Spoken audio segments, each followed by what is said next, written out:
Pemerintah Kota Denpasar menargetkan di bulan Oktober 2025 pembentukan Koperasi Merah Putih tuntas di desa kelurahan. Hingga kini Koperasi Merah Putih telah terbentuk sebanyak 43 koperasi.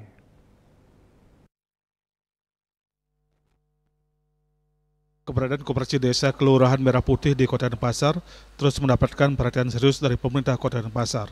Saat ditemui tadi pagi di Kelurahan Serangan, Kepala Dinas Koperasi dan UMKM Kota Denpasar, I Dewa Made Agung mengungkapkan bahwa seluruh koperasi Merah Putih yang telah terbentuk 43 koperasi di Denpasar kini telah mengantongi badan hukum atau akta notaris menandai kesiapan mereka untuk beroperasi secara penuh.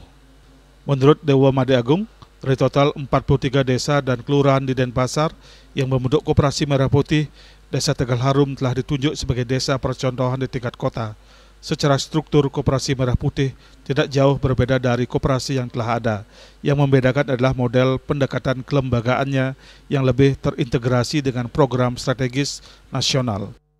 Sebenarnya sistemnya sementara ini masih sama, tidak ada bedanya dengan koperasi-koperasi yang sudah ada terlebih dulu, yaitu koperasi existing ini, tetapi memang ada sedikit karena ini kan percepatan, jadi kita memang mendorong lebih cepat untuk koperasi ini bisa istilahnya dijalankan. Targetnya Oktober, mudah-mudahan ini bisa kita kejar target ini Oktober, minimal mereka sudah menjalankan usaha-usahanya, walaupun mungkin terbatas jenis usahanya, tapi paling tidak mereka harus mampu menjalankan usahanya.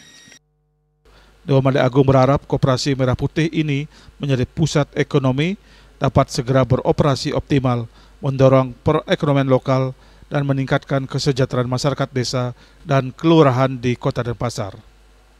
Indrawan, Bali TV.